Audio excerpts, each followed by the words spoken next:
নূর নবীজির পাক রওজায় আল্লাহুম্মা সাল্লি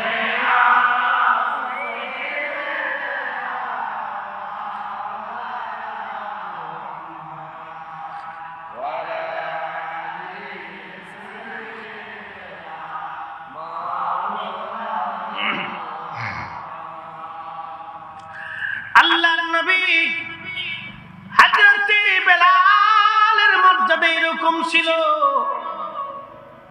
কিন্তু বেলাল নবী কেমন ভাবে ভালোবাসতো। বেলালের ভালোবাসা ছিল কঠিন, হৃদয়ের গভীর থেকে নবীকে ভালোবাসতো বেলাল। চেহারা ছিল না, সৌন্দর্য ছিল না, শিক্ষা দীক্ষা কিছুই ছিল না হযরত বেলালের, শুধু কলিজার ভিতরে রাসূলের মহব্বতের জন্য হযরত বেলাল রাসূল কারীমের এত আপন হয়েছিলেন। যখন আল্লাহর নবী ইন্তেকাল করলেন, অনেক লম্বা ওয়াজ, হুজুরে কারীম ইন্তেকাল করলেন, সারা মদিনাতে কান্নার রোল পড়ে গেল, নবী নাই, নবী নাই। সাহাবীরা পাগল পারা হয়ে গেল, মদিনার মানুষ স্তব্ধ হয়ে গেল। 3 দিন পর্যন্ত মদিনাতে শোক চলতেছিল, ঘর ঘর থেকে কান্নার আওয়াজ আসতেছিল, নবী নাই, নবী নাই, নবী নাই। আর বিরহ বেদনা সহ্য করতে না পারে প্রিয় নবীর উট কাসওয়া একাধারে 3 দিন পর্যন্ত কেঁদেছিল। একটা উট 3 দিন পর্যন্ত কেঁদেছিল বিরহ বেদনা সহ্য করতে না পেরে।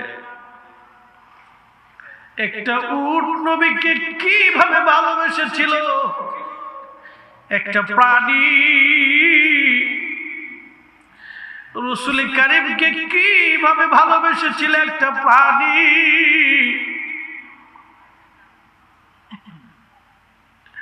এই কাসওয়া উট 3 দিন পর্যন্ত শুধু কেঁদেছিল, একটু সময়ের জন্য তার কান্না বন্ধ হয় নাই, চোখ বেয়ে বেয়ে পানি পড়ত কাসওয়া। 3 দিন পর্যন্ত কাসওয়াকে কে খাওয়াইতে পারে নাই, পানিও পান করাইতে পারে নাই। 3 দিন পর্যন্ত কাসওয়া কাঁদছিল, নবী নাই, নবী নাই। বিরহ বেদনা এত কঠিন, নবী বিরহ বেদনা এত কঠিন, একটা প্রাণী পর্যন্ত সহ্য করতে পারে নাই নবীর বিরহ বেদনা। এই কাসওয়া উট কেঁদে কেঁদে কেঁদে কেঁদে 3 দিন পরে কুয়ার মধ্যে ঝাঁপিয়ে পড়ে আত্মহুতি দিয়েছিল কাসওয়া। আহা, কাসওয়া নবীকে এইভাবে ভালোবেসেছিল। একটা উটের যদি এই হালত হয়, তো সাহাবীদের হালত কি ছিল?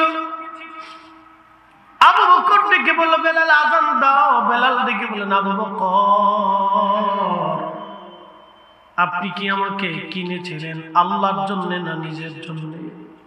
আবু বকর বললেন, না হে বেলাল, আমি আল্লাহর জন্য তোমাকে আযাদ করে দিয়েছি, নিজের জন্য তোমাকে কিনি নাই বেলাল। হযরত বেলাল বললেন, আবু বকর, তাহলে আপনি দয়া করে আপনাকে আমাকে এমন কোনো হুকুম দিবেন না যেটা আমি বাধ্য হই।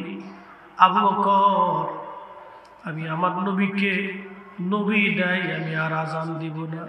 নবীর ইন্তেকালের পরে বেলাল আর কোনোদিন তিনি আযান দেন নাই।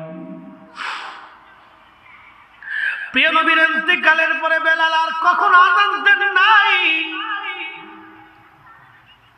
হযরত বেলালের আযান এমন লাহান ছিল, এত ফুয়ুজ ছিল, আযান দেওয়ার পরে ওই আযানের আওয়াজে সাহাবীরা ঘরের মধ্যে থাকতে পারতেন না, পাগল পারা হয়ে মসজিদে ছুটে আসতেন।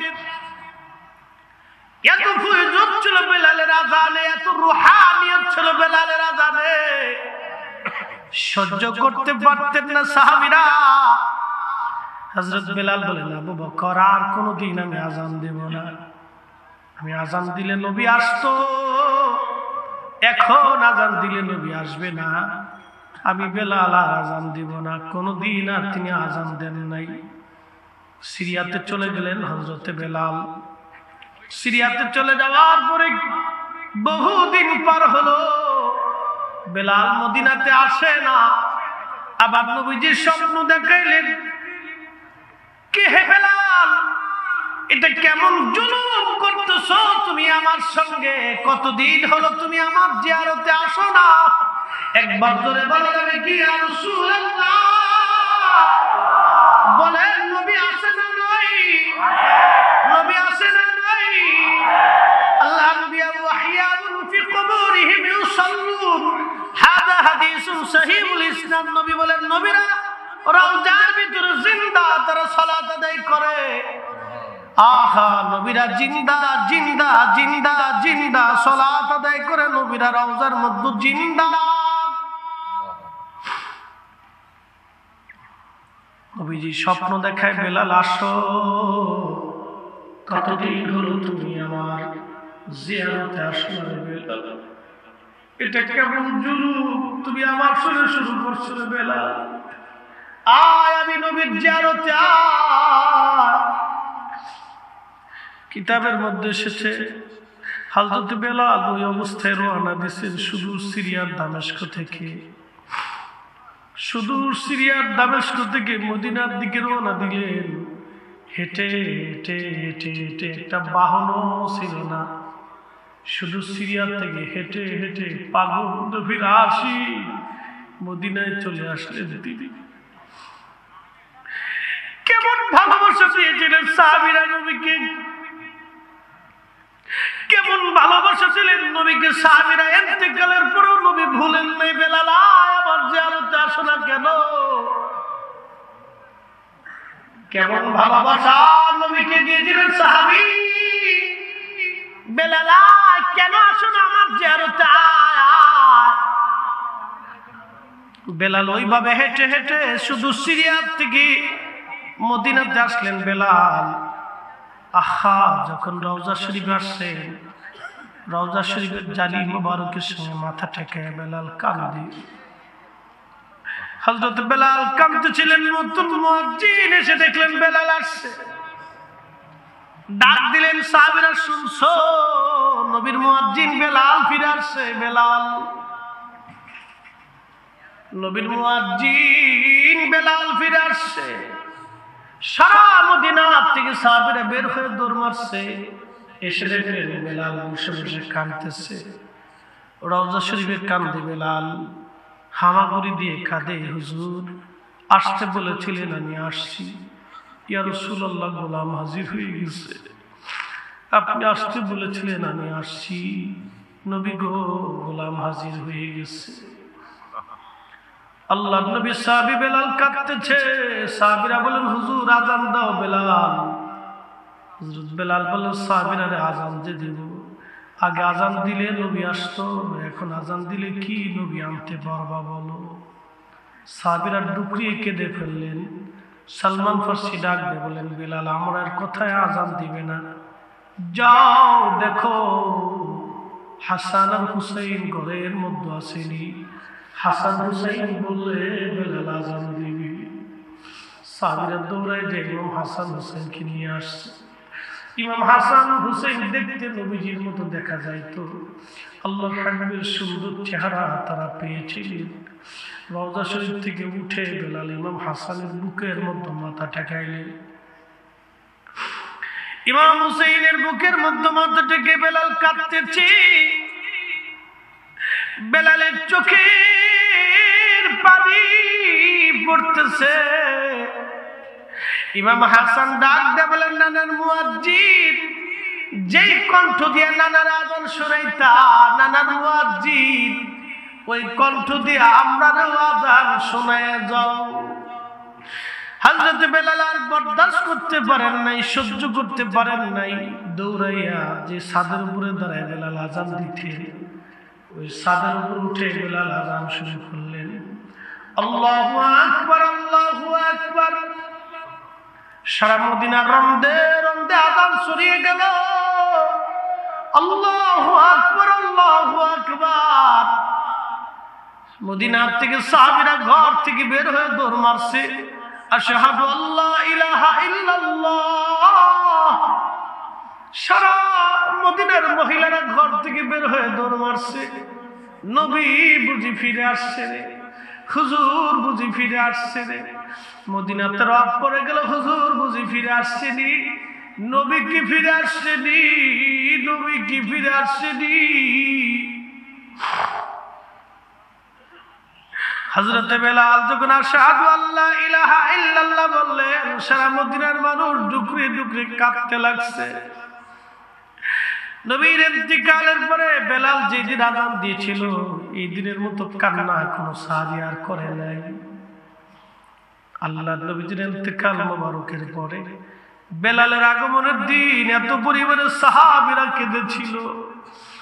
যখন আশহাদু আন্না মুহাম্মাদুর রাসূলুল্লাহ বললেন, মদিনার মাটিগুলি থরথর থরথর করে কেঁপে উঠল। চিৎকার মেরে বলা যাবে আল্লাহু আকবার, হায় হায় ইশকে রাসূল, ইশকে রাসূল, ইশকে রাসূল।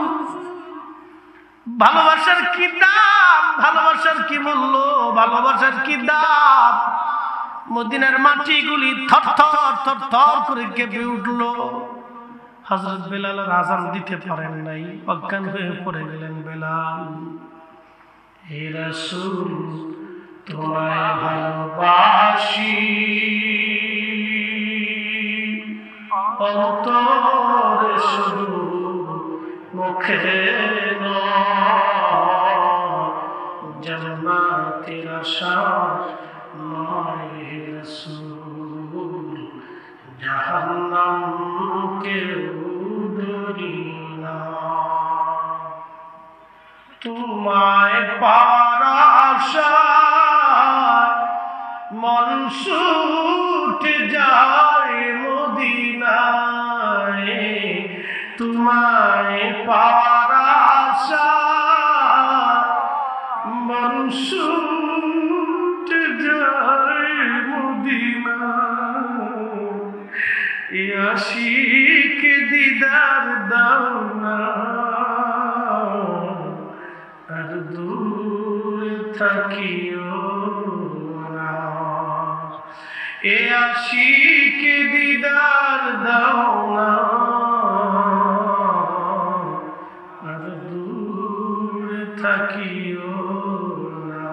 হে রাসূল তোমায় ভালোবাসি, অন্তর শুধু মুখে নয়, জান্নাতের আশা নয় হে রাসূল, জাহান্নাম কেউ ডরি না।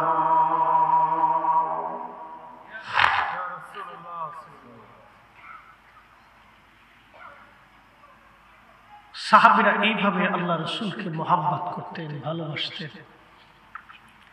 এই জন্য আল্লাহ পাক বলছেন আমিনু কামা আমানান নাস। আমার নবীর সাহাবীরা যেভাবে ঈমান আনছে তোমরা সেইভাবে ঈমান আনো। আমিনু কামা আমানান নাস, আমার নবীর সাহাবীরা যেভাবে ঈমান আনছে তোমরা সেইভাবে ঈমান আনো। যেভাবে রাসূলের সাথে মুহাব্বত করেছে তোমরা সেইভাবে করো। সর্বশেষ আল্লাহ পাকের একটা আয়াত দোয়া নিব আপনাদের কাছ থেকে। মুহতারাম, আল্লাহ বলেন কুল হুজুর আপনি বলে দেন, ইন কুনতুম তুহিব্বুনাল্লাহ, কেউ যদি আল্লাহকে ভালোবাসতে চায় ফাত্তাবিউনি, সেজন্য আপনি নবীর ইত্তেবা করে।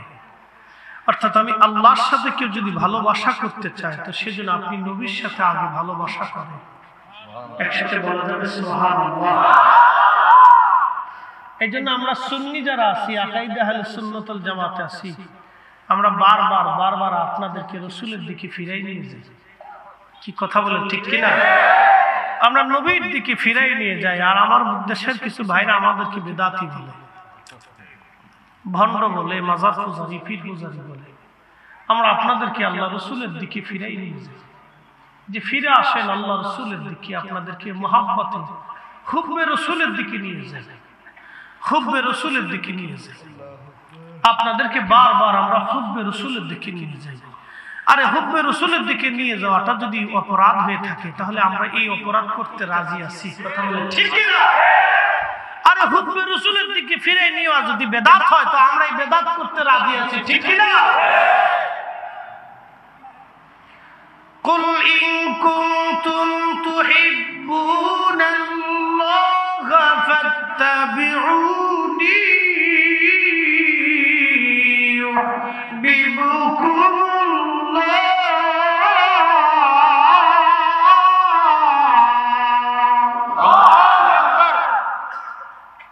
নবী উম্মতকে বলেন, যদি আমার আল্লাহর সাথে ভালোবাসা করতে চান আপনি নবীর সাথে আগে ভালোবাসা করতে হবে। যদি আপনি নবীর সাথে কেউ ভালোবাসা করে আল্লাহ শর্ত দিচ্ছেন, তাহলে আমি আল্লাহ তার সাথে ভালোবাসা করব।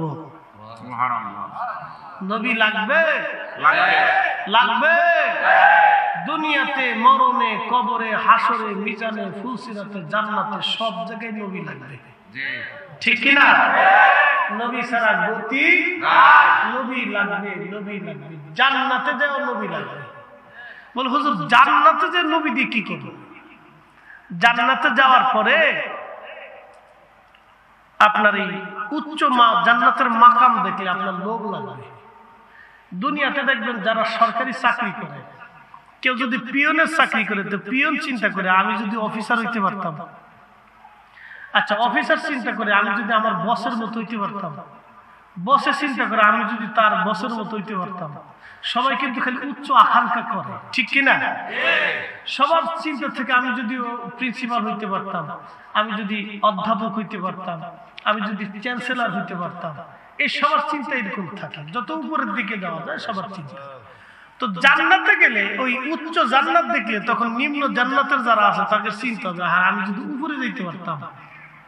এই উপরে যাওয়ার জন্য আল্লাহর নবীর সুপারিশ লাগবে। আস্তে কে জোরে কর, নবীর সিল লাগবে। কার সিল? প্রমোশন হওয়ার জন্য নবীর সিল লাগবে সেই দিন। এই জন্য বলছি রাসূল ছাড়া উপায় নাই। এই জন্য কাদরিয়া, চিশতিয়া, নকশবন্দিয়া, মুজাদ্দিদা, হানাফি, শাফি, মালিকি, হাম্বলি, আহলে সুন্নাত ওয়াল জামাতের ভিতরে যত ওলি আল্লাহ আছে পৃথিবীতে দেখবেন, সারচিনা, ফুরফুরা, জৌনপুর, আটশি, সোনাকান্দা, ইমামে আহলে সুন্নাত, আলা হযরত, যত দরবার আছে, ইমামে রব্বানি দরবার, আমি কাউকে বাদ দিলাম না। সমস্ত আউলিয়া کرام যত আছে আপনি দেখেন তো সবার একটাই থিম, একটাই চিন্তা, নবী। এই কথা খারাপ হয়েছে? সবারই একই চিন্তা, রাসূলের মুহাব্বতের দিকে ঝুঁকাই দিতেন। আরে সাসুফি ফতিয়ানি রাসূলের মামা, আল্লাহু আকবার, আল্লাহু আকবার। আমি ওনার শানকে কি করে গাইবো? ওনার এই জন্য ওনার নামে আমি একটা মাদ্রাসা দিচ্ছি। আমার মাদ্রাসার নাম মাদানিয়া ওয়াইসি, ফতিয়ানি ওয়াইসি রাহিমাহুল্লাহর নামে লিখছি।